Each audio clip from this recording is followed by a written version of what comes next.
Hello, I'm David Pui, a professor in mechanical engineering at the University of Minnesota.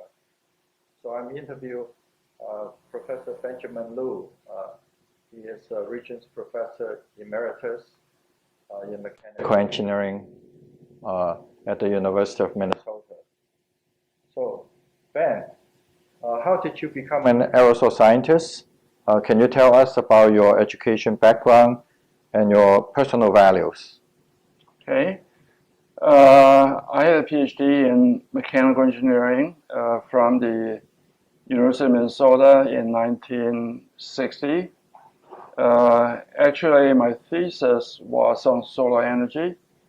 And then after I finished my degree in 1960, I was trying to start a solar energy program. It turns out at the time, gasoline was sold for 20 cents a gallon, and I found out there was no way for me to raise money to do research in solar energy. So I, by chance, ran into Professor Whitby, and then he told me about the air pollution problems and then the aerosol problems. And that's how I started getting into the field of aerosol research.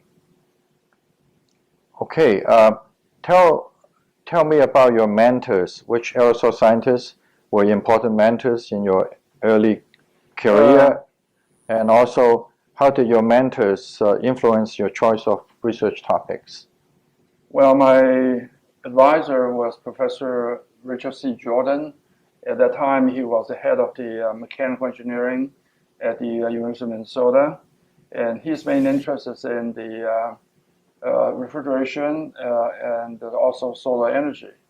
So I did my thesis topic on solar energy under him. Then I ran to Professor Ken Whitby. At the time, he was the head of the particle technology laboratory, and he mentioned to me about the aerosols and the small particles. And he said, well, would you join me in doing some research in that area? I said, well, I didn't know anything about particles. Then he says, neither did I know about particles. So that's how we got started. Just two people that eventually built up the particle lab to its present state. Yeah. Okay, Ben, I think every one of us know that you have made a lot of contributions to aerosol science. Now, I like to ask you your contribution in several topics. So let's do it one at a time. First, about aerosol charge neutralization.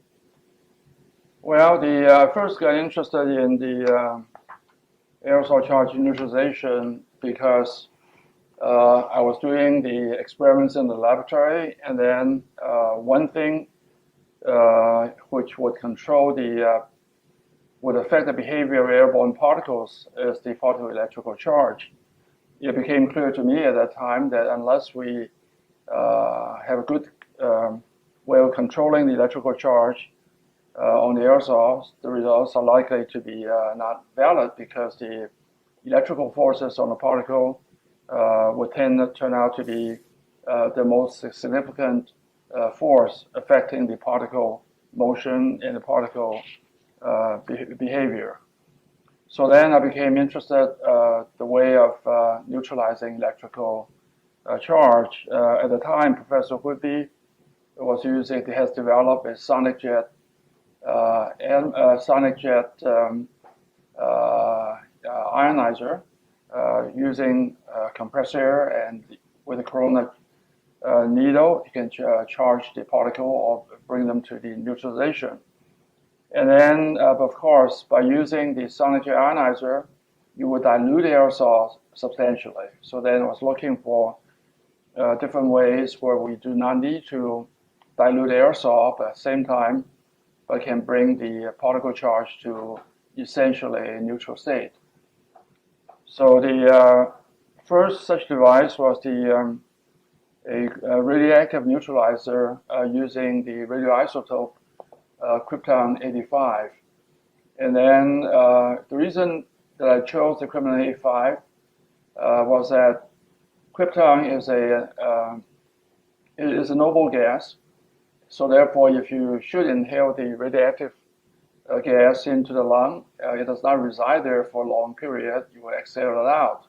So therefore, it's not like some other chemicals that could be absorbed into the body. Then you'd be affected by the radiation that's inhaled into the lung. So then in addition to that, the krypton-85 has a half-life of 10.3 years. Now that means that if you make up a neutralizer every 10.3 years, its radioactivity would decrease by a factor of 2. So then, in principle, if we start out with something which is more than adequate, it might take 30 or 40 years before it loses enough activity to make that to be non-functional. So then, in fact, we did have quite a few krypton-85 neutralizer in the laboratory, and then it did last for 30, 40 years.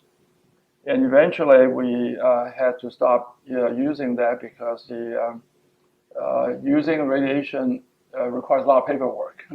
So then we eventually basically get rid of the krypton-85 neutralizer. And then we began to get into understand that the polonium-210 is commercially available and used as a static eliminator made by 3M company.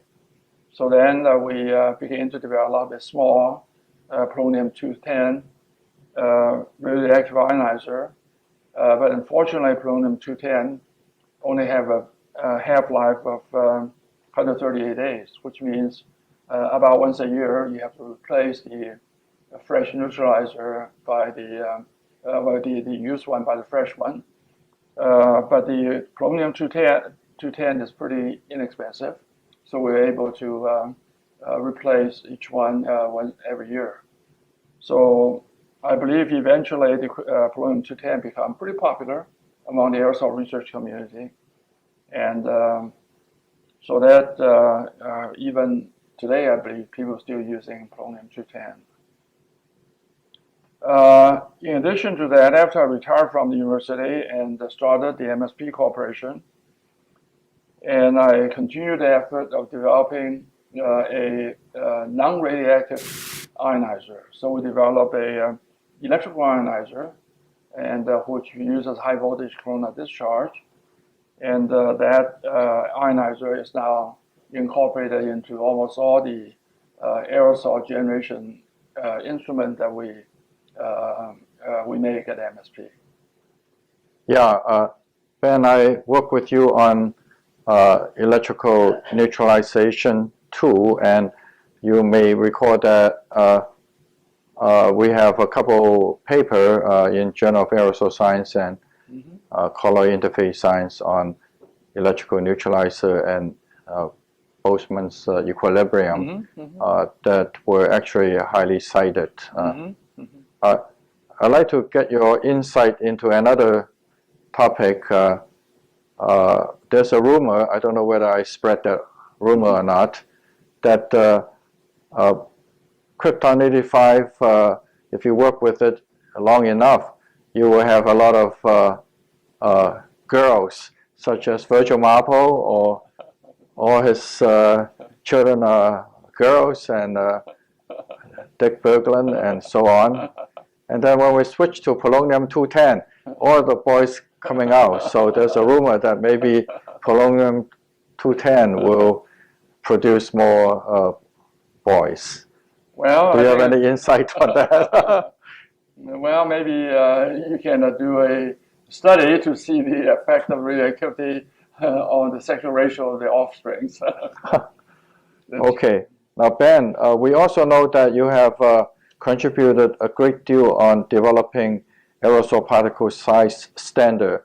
Can you tell us about your effort in that area? Yes, I think from the very early days I was interested in having experimental methods which allow us to measure aerosols very accurately. And then it became clear that one of the best ways to make sure that you measure the particle size accurately is to create a standard that you can use, can rely upon, can become a standard particle size used in the laboratory. Now, of course, even at that time in 1960s, people have optical microscope, people have electron microscope, but the microscopic measurement techniques generally will require that you take a sample and then put in a microscope, doing the measurement. Now, very often time, and in the aerosol research, aerosol experiment, by the time you do all the measurements, then the operating condition of the aerosol generating apparatus has changed.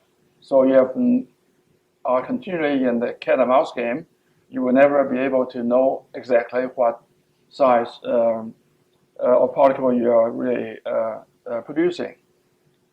So that has led to a number of research efforts, primarily through some of my graduate students in developing aerosol standards. And one of the first devices we developed is something called the vibrating orifice monodisperse aerosol generator.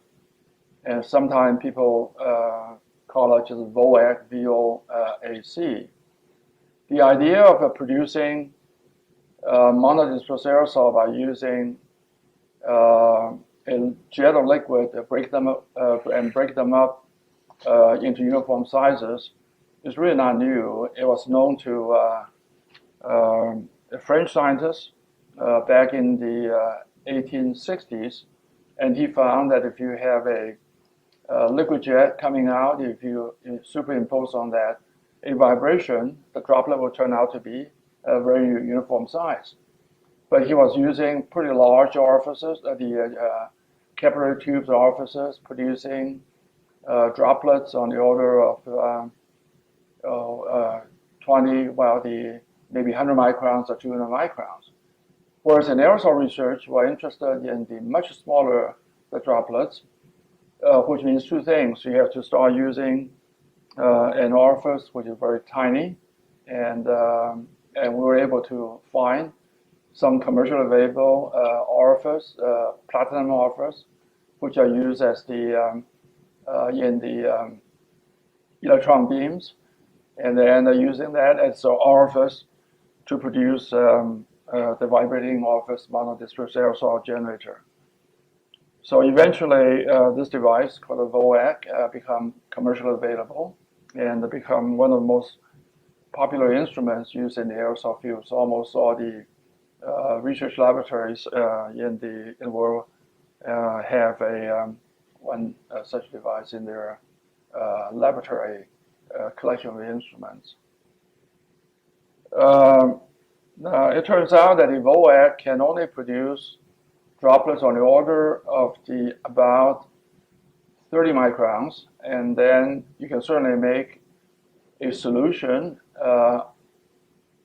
containing some material of interest, and then a 30 micron droplet. So you let the droplet evaporate.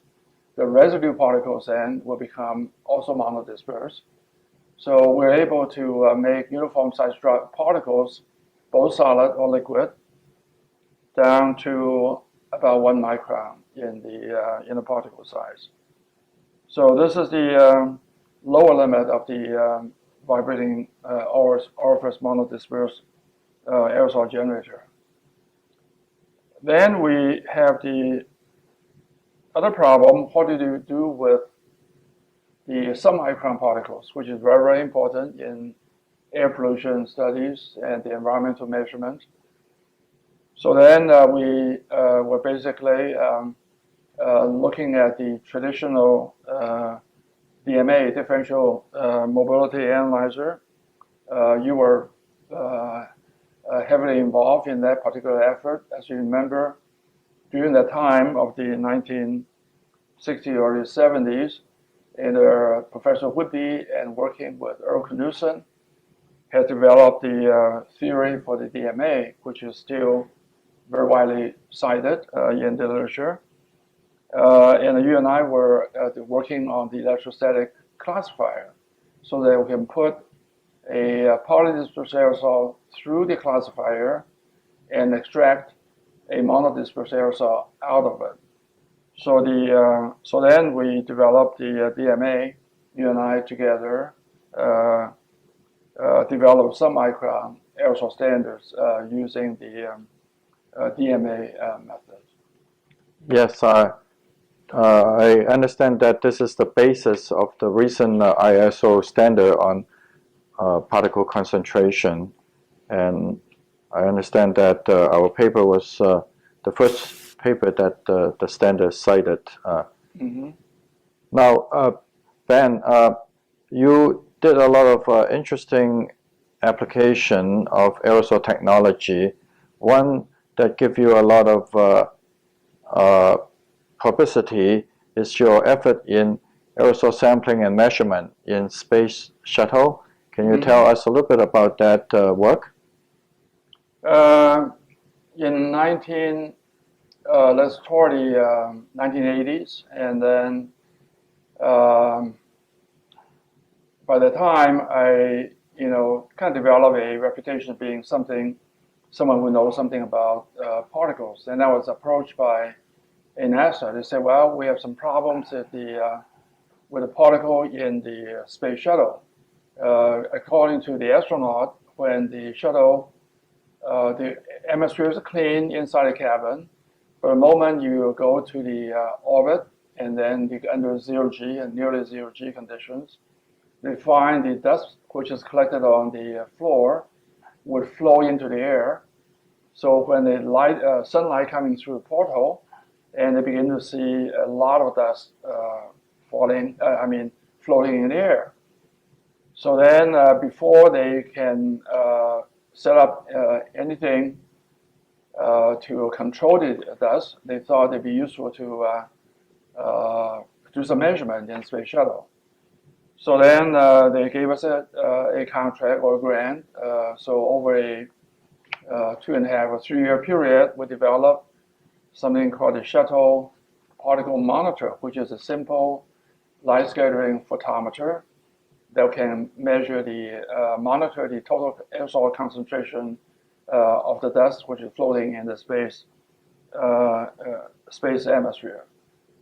And then we also developed a shuttle particle sampler. So using the shuttle particle sampler, we can collect the particle and bring it back to the laboratory. And after the shuttle has returned to Earth, then we can then do the electron microscope analysis to do both size, also the chemical and elemental composition measurement. So through these measurements, then that provided data that NASA needed. So eventually they put in an air cleaning system in the space shuttle, which I think might still be used in the current space shuttle. Unfortunately, the shuttle that the carrier instrument for 2 different missions was Shuttle Columbia, and which unfortunately crashed in 1990, I think, 1990. So unfortunately, the 3 astronauts died, including Sally Ride, who is the very famous woman school teacher, becoming an astronaut. So that was the one program that our laboratory was involved in the Space Shuttle program. So maybe we should advocate putting the system into Martian exploration. Maybe we might capture some bugs in Mars, right? Well, in fact, you may remember that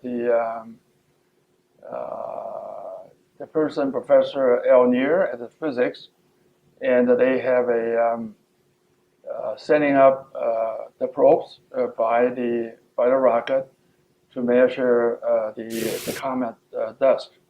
So that they actually were trying to collect the dust particles and do analysis and send information back.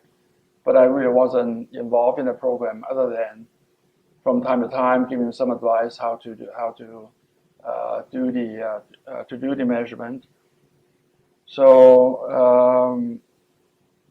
in addition to that, the School of Physics at the University of Minnesota had a program in one of the mines in the called Sudan mines, where they were trying to detect a neutrino. And then at that time, we developed a mass spectrometer for measure the contaminant gas outgassing from the materials for semiconductor applications. So then we were able to help them to measure the outgassing characteristics in the material they were using. It turns out one of the material, a plastic, had too much of a volatile material, and that's causing the outgassing problem. But that has nothing to do with particles, but it has something to do with the very, very tiny particles of the neutrino for the detection. Now, Ben, you are very well known in semiconductor manufacturing industry. Can you tell us about your effort in that area, including developing particle standards for wafer surface inspection? Yes, I think as you may remember, back in the 1980s, we started a research program at the Particle Technology Laboratory called the Microcontamination Research Consortium, because at that time, people in the semiconductor industries do not know that much about the particles and then how they're controlled and measurement and the characterization. So that through the Microcontamination Research Consortium, we're able to develop a number of devices, one of which is a device that will allow you to put particles on the wafer as a calibration standards. Now, particles which are landed on the wafer can oftentimes cause the wafer to become defective, and the resulting semiconductor chips may be lost in production, called the loss of yield. And but then the instrument which is used to detect the particles on the wafer is called a wafer surface scanner. But wafer surface scanner is basically a device that will measure the light scattering from a particle on the surface of the wafer. Then to transfer that information about the light scattering on the particle to the actual particle size is very, very difficult. That is not a very simple way of doing that. So then we begin to apply the aerosol technology to create monodisperse aerosols and put them on the wafer as a calibration standard. So eventually this becomes the de facto particle size standards used in the semiconductor industry. For example, now, because wafer sizes are getting bigger, at the time when we first started, they were using 8-inch wafer, later on using 12-inch wafer, and then the 18-inch wafer, and now the 450 millimeter, which is the 24-inch wafer. So for each generation of the wafer, you have to have a different tool in order to create a calibration standards. So at the company, MSP Corporation, we developed over a period of 20 years from 1995 to 2015, a wafer deposition systems which can handle 8-inch wafer at the beginning, now to 450 millimeter wafer at the present time. So these are becoming standard commercial products which we make at MSP, which we sell it worldwide. and creating a pretty good reputation for the company, at the same time, a good source of revenue for MSP. Good. Now I would like to turn our focus to a more personal discussion. First, about your career path. Where were you employed, and how did your research focus evolve with time? Well, I was a faculty member at the University of Minnesota after I finished my PhD in 1960, and then I stayed on at the university for 42 years through associate professor and eventually a Regents professor. So then I was thinking at that point, there are two career options for me. One would be to stay at the university for the rest of my life, and the other one would be to do something different. So I decided I should do something different because I only have one life to live. So then I can use the knowledge that I gained at the university to develop commercial product. So therefore, the university career and the commercial career, industrial career, is really not very much different. They involve creating measurement instrumentation, doing the measurement. The only difference is by the way that we raise revenue. At the university, you can write a proposal to the government agencies to get funding. We can start a consortium like the one that you're now heading up, the Filtration Research Consortium, and then which will bring annual contributions from the consortium members to give you the source of revenue to in order to carry out the basic and applied research of interest to that group of companies. So therefore, in my mind, I never have any gaps in my career when I switched from the university to the commercial industrial environment.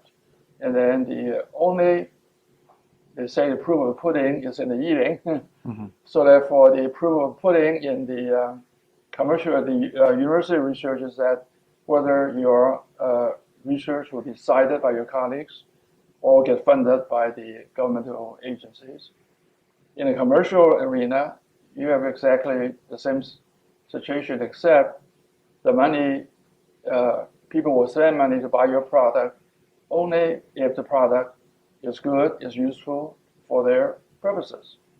So therefore, I kind of felt I was lucky to be in one of those areas where there's a commercial, there's an academic research interest opportunity, and there's also research, well, the career opportunity in the in industry. So, and the transition from university to the industry really wasn't that difficult. And then, perhaps one difference is that at the university you are doing almost everything by yourself. You have to be the one guiding the research. You have to be a salesperson to try to promote the research and the agencies to get funding. Now here in the commercial world, and you can help to create the product, the ideas, and you can hire people who can promote it to the sales and marketing, and then have salespeople to do the commercial sales.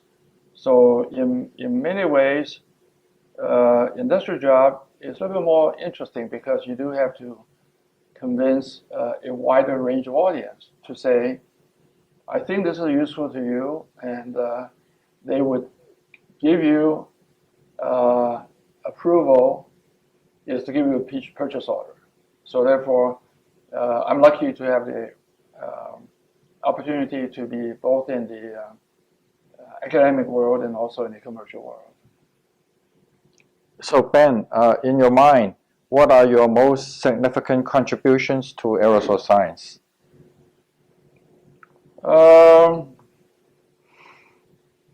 My most significant contribution to aerosol science, I think probably the research in aerosol instrumentation and the development of the practical tools to make the aerosol measurement more accurate and more user-friendly, and helping to make the aerosol becoming more of a science than as an art at one time. As you remember, even at the time when you first started, there's a lot of art involved in how to make different things. But now now we can really can say, well, we have 1 micron particle. We will know it's 1 micron, and within plus minus maybe 1%. In some cases, can be parts per million type of accuracy. So then, I think the aerosol now finally has become an aerosol science. I think experimentally, it become a science rather than an art. Well, of course, we all recognize your contribution in aerosol instrumentation. That's why AAAR create this Ben Lu Instrumentation Award in recognizing your accomplishment.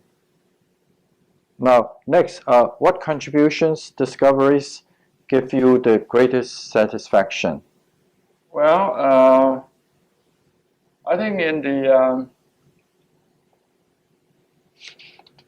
the research, it became very clear even when I was at the university, we find a number of things we develop have some commercial value. So then we begin to apply for patent on those inventions.